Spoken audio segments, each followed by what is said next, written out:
ನಮಸ್ಕಾರ. ಇವತ್ತಿನ ಈ ವಿಶೇಷವಾದ ಅರಿವಿನ ಪಯಣಕ್ಕೆ ಸ್ವಾಗತ.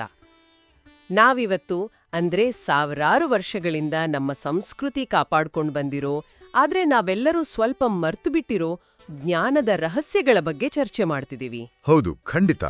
ಈ ಜ್ಞಾನದ ಅನ್ವೇಷಣೆ ನಿಜಕ್ಕೂ ತುಂಬಾ ಕುತೂಹಲಕಾರಿಯಾಗಿದೆ. ಎಕ್ಸಾಕ್ಟ್ಲಿ.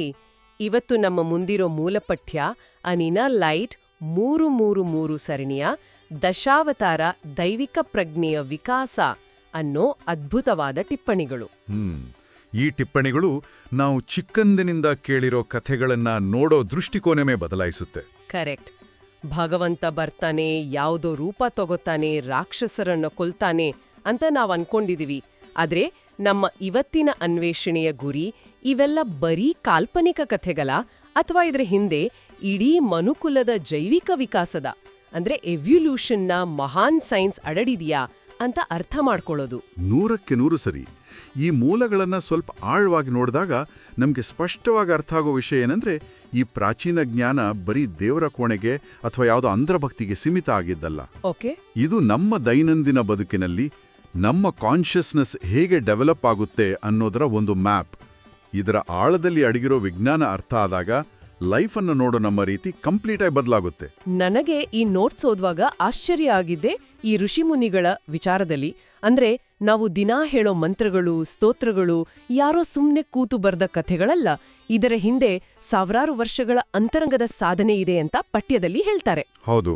ಒಂದು ನಿಮಿಷ, ಇದನ್ನ ಸ್ವಲ್ಪ ಬಿಡಿಸಿ ನೋಡೋಣ. ತಪಸ್ಸು ಅಂದ್ರೆ ಬರೀ ಕಣ್ಣು ಮುಚ್ಚಿ ಕಾಡಲ್ಲಿ ಕೂರೋದಲ್ಲ ತಾನೆ? ಖಂಡಿತ ಅಲ್ಲ. ತಪಸ್ಸು ಅನ್ನೋದನ್ನ ನಾವು ಇವತ್ತು ತುಂಬಾ ಸಿಂಪಲ್ ಆಗಿ ತಗೊಂಡಿದೀವಿ. ವೇದವ್ಯಾಸರು, ವಾಲ್ಮೀಕಿ, ನಾರದರು ಇಂತಹ ಋಷಿಗಳು ಏಕಾಂತದಲ್ಲಿ ಮಾಡಿದ್ದು ಬರೀ ಕಣ್ಣು ಮುಚ್ಚೋ ಪ್ರಕ್ರಿಯೆ ಅಲ್ಲ. ಅದು ತಮ್ಮದೇ ಇಂದ್ರಿಯಗಳನ್ನ ಸಂಪೂರ್ಣವಾಗಿ ಕಂಟ್ರೋಲ್ ಮಾಡಿ ತಮ್ಮೊಳಗಿನ ಅರಿವನ್ನ ಅತ್ಯುನ್ನತ ಮಟ್ಟಕ್ಕೆ ವಿಸ್ತರಿಸಿಕೊಳ್ಳೋದು. ಅಂತಿಮವಾಗಿ ಆ ಯೂನಿವರ್ಸಲ್ ಎನರ್ಜಿ ಜೊತೆ ಕನೆಕ್ಟ್ ಆಗೋ ಒಂದು ಮಹಾನ್ ಪ್ರಕ್ರಿಯೆ ಅದು. ವಾವ್, ಯೂನಿವರ್ಸಲ್ ಎನರ್ಜಿ ಜೊತೆ ಕನೆಕ್ಟ್ ಆಗೋದು? ಹೌದು. ಆ ಪ್ರಶಾಂತವಾದ ಧ್ಯಾನದ ಸ್ಟೇಟಲ್ಲಿ ಅವರಿಗೆ ಇಡೀ ಬ್ರಹ್ಮಾಂಡದ ಸತ್ಯ, ಜೀವದ ಸೃಷ್ಟಿಯ ರಹಸ್ಯ ಸಾಕ್ಷಾತ್ಕಾರ ಆಯ್ತು ಅಂತ ಈ ಮೂಲಗಳು ವಿವರಿಸ್ತವೆ. ಆದ್ರೆ ನನಗೊಂದು ಪ್ರಶ್ನೆ ಕಾಡ್ತಿದೆ ಇಲ್ಲಿ. ಅವ್ರಿಗೆ ಅಷ್ಟೊಂದು ದೊಡ್ಡ ಸೈನ್ಸ್ ಸಿಕ್ತು, ಓಕೆ, ಆದ್ರೆ ಅದನ್ನ ಕಥೆಗಳ ರೂಪದಲ್ಲಿ ಯಾಕೆ ಹೇಳಿದ್ರು? ಇದೊಂದು ಮುಖ್ಯವಾದ ಪ್ರಶ್ನೆ. ಅಂದ್ರೆ ಡೈರೆಕ್ಟ್ ಆಗಿ ಸೈನ್ಸ್ ತರನೇ ಹೇಳ್ಬೋದಿತ್ತಲ್ವಾ? ಈಗ ನೋಡಿ, ಎಲ್ಲರೂ ಬರೀ ಕಥೆಗಳನ್ನ ಮಾತ್ರ ನೆನ್ಪಿಟ್ಕೊಂಡಿದ್ದಾರೆ. ರಾಕ್ಷಸರನ್ನ ಕೊಂದ್ರು ಅನ್ನೋದ್ ಬಿಟ್ರೆ ಸೈನ್ಸ್ ಕಂಪ್ಲೀಟ್ ಆಗಿ ಮರೆತು ಹೋಗಿದೆ. ಇದೊಂಥರ ಬ್ಯಾಕ್ ಫೈರ್ ಆಯ್ತು ಅನ್ಸಲ್ವಾ? ನೋಗಕ್ಕೆ ಅದು ಬ್ಯಾಕ್ ಫೈರ್ ಆದ ಹಾಗೆ ಕಾಣುತ್ತೆ. ಆದ್ರೆ ಇಲ್ಲಿ ಋಷಿಗಳ ಸೈಕಾಲಜಿಯನ್ನ ನಾವು ಅರ್ಥ ಮಾಡ್ಕೋಬೇಕು. ಓಕೆ. ಅವರು ಕಂಡುಕೊಂಡ ಆ ಆಧ್ಯಾತ್ಮಿಕ ಮತ್ತು ವೈಜ್ಞಾನಿಕ ಅನುಭವ ತುಂಬಾ ಕಾಂಪ್ಲೆಕ್ಸ್ ಆಗಿತ್ತು. ಅದನ್ನ ನೇರವಾಗಿ ಬರೀ ಶುಷ್ಕ ಸಿದ್ಧಾಂತಗಳಾಗಿ ಹೇಳಿದ್ರೆ ಅದು ಎಷ್ಟು ಜನರಿಗೆ ಅರ್ಥ ಆಗ್ತಿತ್ತು?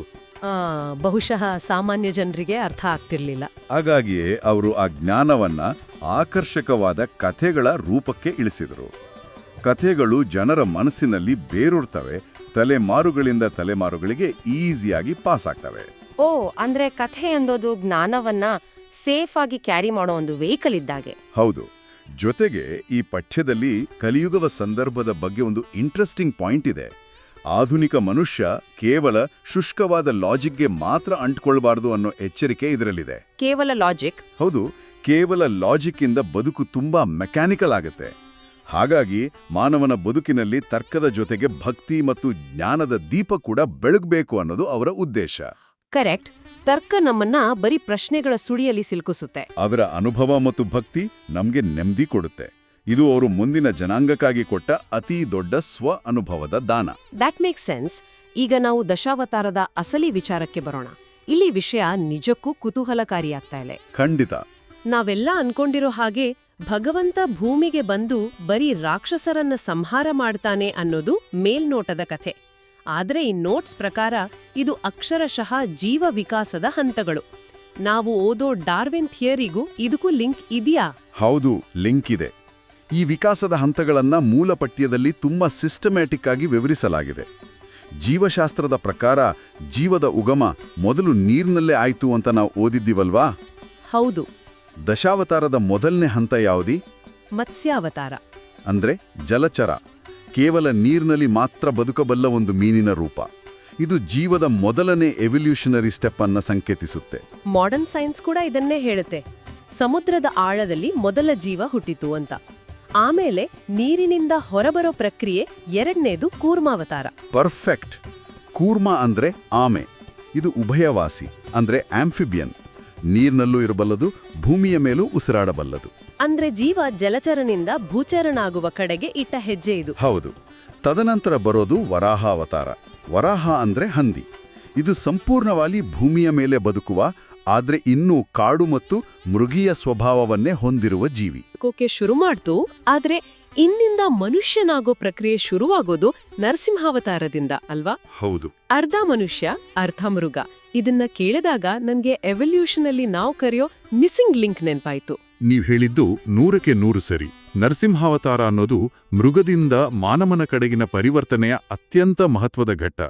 ಕಾನ್ಷಿಯಸ್ನೆಸ್ ಪ್ರಾಣಿಯ ಲೆವೆಲಿಂದ ಮನುಷ್ಯನ ಲೆವೆಲ್ಗೆ ಶಿಫ್ಟ್ ಆಗ್ತಿರೋ ಟ್ರಾನ್ಸಿಷನ್ ಫೇಸ್ ಇದು. ಅದಾದ್ಮೇಲೆ 5ನೇದು ವಾಮನಾವತಾರ ಬರುತ್ತೆ. ವಾಮನ ಅಂದ್ರೆ ಎತ್ತರದಲ್ಲಿ ಬೆಳೆಯದ ಚಿಕ್ಕ ಮನುಷ್ಯ. ಇದು ಪ್ರಾಥಮಿಕ ಹಂತದ ಹೋಮಿನಿಡ್ ಅಥವಾ ಆದಿಮಾನವನನ್ನ ಪ್ರತಿನಿಧಿಸುತ್ತೆ. ಮೆದುಳು ಕೆಲಸ ಮಾಡೋಕೆ ಶುರುವಾಗಿದೆ, ಆದರೆ ದೈಹಿಕವಾಗಿ ಇನ್ನು ಪೂರ್ಣವಾಗಿ ಬೆಳೆದಿಲ್ಲ. ವಾಮನನ ನಂತರ ಬರೋದು ಪರಶುರಾಮ. ಕೈಯಲ್ಲಿ ಕೊಡ್ಲಿ, ಕಾಡಲ್ಲಿ ವಾಸ, ಸಿಕ್ಕಾಪಟ್ಟೆ ಕೋಪ. ಇದನ್ನ ನೋಡಿದ್ರೆ ಆದಿಮಾನವನಿಗೆ ಟೂಲ್ಸ್ ಬಳಸೋಕ್ ಬಂತು, ಅದೇ ಆ ಸರ್ವೈವಲ್ ಇನ್ಸ್ಟಿಂಕ್ಟ್ ಇಂದ ಕೋಪ ತುಂಬಾ ಜಾಸ್ತಿ ಇತ್ತು ಅನ್ಸತ್ತೆ. ಆಂಗರ್ ಮ್ಯಾನೇಜ್ಮೆಂಟ್ ಕಲ್ತಿರ್ಲಿಲ್ಲ. ಹೌದು, ಆ ಹೋಲಿಕೆ ತುಂಬಾ ಚೆನ್ನಾಗಿದೆ. ಪರಶುರಾಮ ಕಾಡಿನಲ್ಲಿ ಬದುಕುವ, ಹೋರಾಡುವ ಹಂತವನ್ನ ತೋರಿಸುತ್ತೆ. ಆದ್ರೆ ಅದಾದ ನಂತರ ಬರೋದು ರಾಮಾವತಾರ. ನಾಗರಿಕ ಸಮಾಜದ ಶುರುವಾಗೋ ಹಂತ. ಎಕ್ಸಾಕ್ಟ್ಲಿ. ಮನುಷ್ಯ ಸಮಾಜದಲ್ಲಿ ಹೇಗೆ ಬದುಕಬೇಕು, ನಿಯಮಗಳೇನು, ರಿಲೇಶನ್ಶಿಪ್ಸ್, ವ್ಯಾಲ್ಯೂಗಳೇನು ಅನ್ನೋದನ್ನ ಅರಿತ ಆದರ್ಶ ವ್ಯಕ್ತಿಯಾಗ್ತಾನೆ. ಮನುಷ್ಯ ಕಾಡಿನಿಂದ ನಾಡಿಗೆ ಬಂದು ಸಿವಿಲೈಸೇಷನ್ ಶುರುವಾಗಿದ್ದರ ಸಂಕೇತ ರಾಮಾವತಾರ. ಅಂದ್ರೆ ಫಿಸಿಕಲ್ ಎವಲ್ಯೂಷನ್ ಜೊತೆಗೆ ಸೋಷಿಯಲ್ ಮತ್ತು ಎಮೋಷನಲ್ ಎವಲ್ಯೂಷನ್ ಕೂಡ ಇಲ್ಲಿ ಸೇರಿದೆ. ಇನ್ನು ಕೃಷ್ಣಾವತಾರ ಅಂದ್ರೆ? ಕೃಷ್ಣಾವತಾರ ಮನುಷ್ಯನ ಬುದ್ಧಿಶಕ್ತಿಯ ಪರಾಕಾಷ್ಠೆ.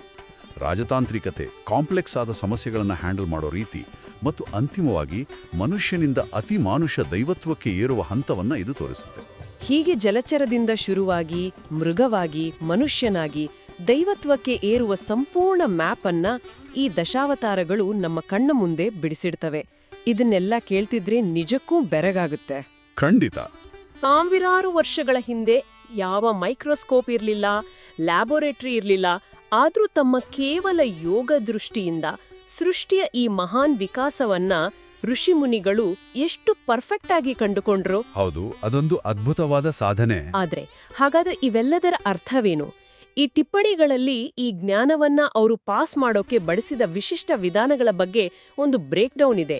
ಈ ಮಂತ್ರ, ಸ್ತೋತ್ರ ಇವುಗಳ ಮಹತ್ವ ಏನು ಅಂತ ಸ್ವಲ್ಪ ವಿವರಿಸ್ತೀರಾ? ಖಂಡಿತ. ಈ ಪಠ್ಯದ ಅತ್ಯಂತ ಸೂಕ್ಷ್ಮವಾದ ಒಳನೋಟ ಇದು. ಋಷಿಗಳು ಜ್ಞಾನವನ್ನ ನೀಡುವಾಗ 3 ಆಯಾಮಗಳನ್ನ ಬಳಸಿದ್ರು: ಸ್ತೋತ್ರ, ಮಂತ್ರ ಮತ್ತು ಕಥೆ. ಓಕೆ. ಮೊದಲನೇದು ಸ್ತೋತ್ರಗಳು. ನಾವು ಸ್ತೋತ್ರಗಳನ್ನ ದೇವರಿಗೆ ಭಜನೆ ಮಾಡೋ ಪದ್ಯಗಳು ಅಂತ ಅನ್ಕೊಂಡಿದ್ದೀವಿ.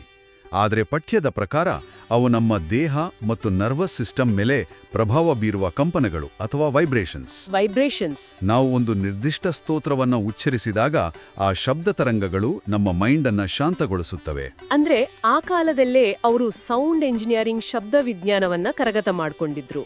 ಎರಡನೇದು ಮಂತ್ರಗಳು. ಮಂತ್ರ ಅಂದ್ರೆ ಏನು? ಮಂತ್ರಗಳು ಕೇವಲ ಪದಗಳ ಜೋಡಣೆ ಅಲ್ಲ, ಅವು ನಮ್ಮೊಳಗಿನ ಸುಪ್ತ ಶಕ್ತಿಯನ್ನ ಜಾಗೃತಗೊಳಿಸುವ ಶಕ್ತಿ ಅಥವಾ ಎನರ್ಜಿ. ಈ ನೋಟ್ಸ್ನಲ್ಲಿ ಬೀಜಾಕ್ಷರಗಳ ಬಗ್ಗೆ ಪ್ರಸ್ತಾಪ ಇದೆ.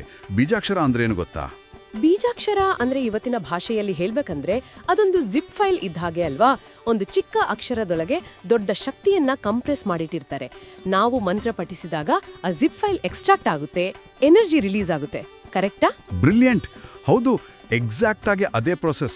ಆ ಬೀಜಾಕ್ಷರಗಳಲ್ಲಿರುವ ಶಬ್ದದ ಫ್ರೀಕ್ವೆನ್ಸಿ ನಮ್ಮ ದೇಹದೊಳಗೆ ಅಗಾಧವಾದ ಎನರ್ಜಿ ಬಿಡುಗಡೆ ಮಾಡುತ್ತೆ ಅಂತ ಇವತ್ತು ಆಧುನಿಕ ವಿಜ್ಞಾನ ಕೂಡ ಒಪ್ಕೊಳ್ತಿದೆ.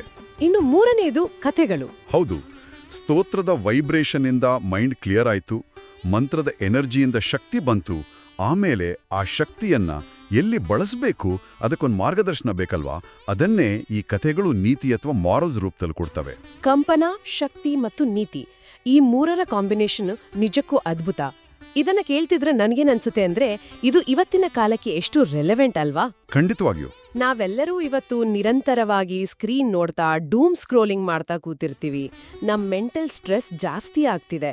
ಋಷಿಗಳು ಕೊಟ್ಟಿರೋದು ಒಂಥರ 3 ಸ್ಟೆಪ್ ಮೆಂಟಲ್ ಡಿಟಾಕ್ಸ್ ಪ್ರೋಟೋಕಾಲ್ ಅನಿಸುತ್ತೆ. ಹೌದು. ಸ್ತೋತ್ರಗಳಿಂದ ನರ್ವಸ್ ಸಿಸ್ಟಮ್ ಕಾಮ್ ಮಾಡ್ಕೊಳ್ಳೋದು, ಮಂತ್ರಗಳಿಂದ ಕಳೆದುಕೊಂಡಿರೋ ಫೋಕಸ್ ವಾಪಸ್ ತರೋದು, ಕಥೆಗಳಿಂದ ನಮ್ಮ ಬದುಕಿಗೆ ಒಂದು ರಿಯಲ್ ವರ್ಲ್ಡ್ ಕ್ಯಾಂಪಸ್ ಸೆಟ್ ಮಾಡ್ಕೊಳ್ಳೋದು. ನೀವು ಹೇಳಿದ್ದು ಅಕ್ಷರಶಃ ಸತ್ಯ. ನಾವಿದನ್ನ ಕೇವಲ ಯಾವುದೋ ಧಾರ್ಮಿಕ ಆಚರಣೆಗೆ ಸೀಮಿತ ಮಾಡಬಾರ್ದು. ಇವತ್ತಿನ ಜನ ಎದುರಿಸ್ತಿರೋ ಅತಿದೊಡ್ಡ ಸಮಸ್ಯೆ ಅಂದ್ರೆ ಆಂತರಿಕ ಗೊಂದಲ. ಕರೆಕ್ಟ್. ಈ ಜ್ಞಾನವನ್ನ ನಾವು ಪ್ರಾಕ್ಟಿಕಲ್ ಆಗಿ ಬಳಸಬೇಕು. ಪ್ರತಿ ಅವತಾರದ ಹಿಂದಿನ ವಿಕಾಸವಾದದ ತತ್ವವನ್ನ, ಆ ಮಂತ್ರಗಳ ಹಿಂದಿನ ಸೈನ್ಸನ್ನ ಅರ್ಥ ಮಾಡಿಕೊಂಡು ನಾವು ಲೈಫಲ್ಲಿ ಅಳವಡಿಸ್ಕೊಂಡ್ರೆ ಅದು ನಮಗೆ ಸಮಸ್ಯೆಗಳನ್ನು ಫೇಸ್ ಮಾಡೋ ದೊಡ್ಡ ಮೆಂಟಲ್ ಸ್ಟ್ರೆಂತ್ ಕೊಡುತ್ತೆ. ನಿಜ. ಒಟ್ಟಾರೆಯಾಗಿ ಹೇಳೋದಾದ್ರೆ ಈ ಋಷಿಮುನಿಗಳ ತ್ಯಾಗ, ಅವರ ಆಚರಿಸಿದ ತಪಸ್ಸು ಮತ್ತು ಅವರು ನಮಗೆ ಕೊಟ್ಟು ಹೋದ ಈ ದಶಾವತಾರಗಳ ಹಿಂದಿನ ರಹಸ್ಯ, ಇದು ಮನುಕುಲದ ಇತಿಹಾಸದಲ್ಲೇ ಅತ್ಯಂತ ಶ್ರೇಷ್ಠವಾದ ಜ್ಞಾನದ ನಿಧಿ ಅಂತ ಹೇಳಬಹುದು. ನಿಸ್ಸಂದೇಹವಾಗಿ. ಈ ಅರಿವಿನ ಪಯಣ ನಮ್ಮೆಲ್ಲರ ಒಳಗಿರೋ ಆ ಇನ್ನರ್ ಲೈಟನ್ನ ಎಚ್ಚರಿಸೋಕೆ ಖಂಡಿತ ಹೆಲ್ಪ್ ಮಾಡುತ್ತೆ. ಹೌದು. ಇದು ಬರೀ ಇನ್ಫಾರ್ಮೇಶನ್ ಅಲ್ಲ, ನಮ್ಮ ಥಾಟ್ ಪ್ರೋಸೆಸ್ ಅನ್ನೇ ಬದಲಾಯಿಸೋ ನಾಲೆಡ್ಜ್. ಕರೆಕ್ಟ್. ಮತ್ತು ಈ ಅನ್ವೇಷಣೆ ಇಲ್ಲಿಗೆ ಮುಗಿಯಲ್ಲ. ಈ ಇನ್ನರ್ ಲೈಟ್ 333 ಸರಣಿಯ ಮೂಲ ಟಿಪ್ಪಣಿಗಳಲ್ಲಿ ಮುನ್ಸೂಚನೆ ಕೊಟ್ಟಿರೋ ಹಾಗೆ ಮುಂದಿನ ಭಾಗದಲ್ಲಿ ಮತ್ಸ್ಯಾವತಾರದ ರಹಸ್ಯದ ಬಗ್ಗೆ ಇನ್ನಷ್ಟು ಆಳವಾದ ಚರ್ಚೆ ಬರಲಿದೆ. ಹೌದು. ಮೊದಲ ಅವತಾರವಾದ ಆ ಮತ್ಸ್ಯ ವಿಕಾಸವಾದದ ಯಾವೆಲ್ಲ ಡೀಟೇಲ್ಸ್ ಅನ್ನ ನಮ್ಮ ಮುಂದೆ ಇಡಲಿದೆ ಅನ್ನೋದು ನಿಜಕ್ಕೂ ಕುತೂಹಲಕಾರಿಯಾಗಿದೆ. ಖಂಡಿತ. ಆದರೆ ಇವತ್ತಿನ ಈ ಅನ್ವೇಷಣೆಯನ್ನ ಮುಕ್ತಾಯ ಮಾಡೋಕ್ಕೂ ಮುನ್ನ ಕೇಳುಗರಿಗೆ ಒಂದು ಯೋಚನೆಗೆ ಹಚ್ಚುವಂತಹ ಪ್ರಶ್ನೆಯನ್ನ ಕೇಳೋಕೆ ಇಷ್ಟಪಡ್ತೀನಿ. ಹೇಳಿ. ಸಾವಿರಾರು ವರ್ಷಗಳ ಹಿಂದೆ ಯಾವುದೇ ಆಧುನಿಕ ವಿಜ್ಞಾನದ ಉಪಕರಣಗಳಿಲ್ಲದೆ ಬರೀ ತಮ್ಮ ಧ್ಯಾನ ಮತ್ತು ಅಂತರಂಗದ ಶಕ್ತಿಯಿಂದ ಒಂದು ಜೀವಿಯು ನೀರಿನಿಂದ ಹುಟ್ಟಿ ಮೃಗವಾಗಿ ಮನುಷ್ಯನಾಗಿ ದೈವತ್ವಕ್ಕೇರುವ ಈ ಜೈವಿಕ ಮತ್ತು ಆಧ್ಯಾತ್ಮಿಕ ವಿಕಾಸದ ಮ್ಯಾಪ್ ಅನ್ನ ನಮ್ಮ ಋಷಿಗಳು ಅಷ್ಟು ನಿಖರವಾಗಿ ರಚಿಸಬಲ್ಲವರಾಗಿದ್ರೆ, ನಾವು ಚಿಕ್ಕಂದಿನಲ್ಲಿ ಕೇಳಿ ಮರೆತು ಹೋದ ಕೇವಲ ಮಕ್ಕಳ ಕಥೆಗಳು ಅಂತ ನಿರ್ಲಕ್ಷ್ಯ ಮಾಡಿದ ಇನ್ನೂ ಎಷ್ಟೊಂದು ಕಥೆಗಳಲ್ಲಿ ಮಾಡರ್ನ್ ಸೈನ್ಸ್ಗೂ ನಿಲುಕದ ಈ ಬ್ರಹ್ಮಾಂಡದ ಮಹಾನ್ ರಹಸ್ಯಗಳು ಅಡಗಿರಬಹುದಲ್ವಾ? ನಿಜಕ್ಕೂ ಇದೊಂದು ಅದ್ಭುತವಾದ ಪ್ರಶ್ನೆ. ಈ ಯೋಚನೆಯೊಂದಿಗೆ ಇವತ್ತಿನ ಈ ಅರಿವಿನ ಪಯಣವನ್ನ ಮುಕ್ತಾಯ ಮಾಡ್ತಿದ್ದೀವಿ. ನಿಮ್ಮ ಅನ್ವೇಷಣೆ ಹೀಗೆಯೇ ಮುಂದುವರೆಯಲಿ.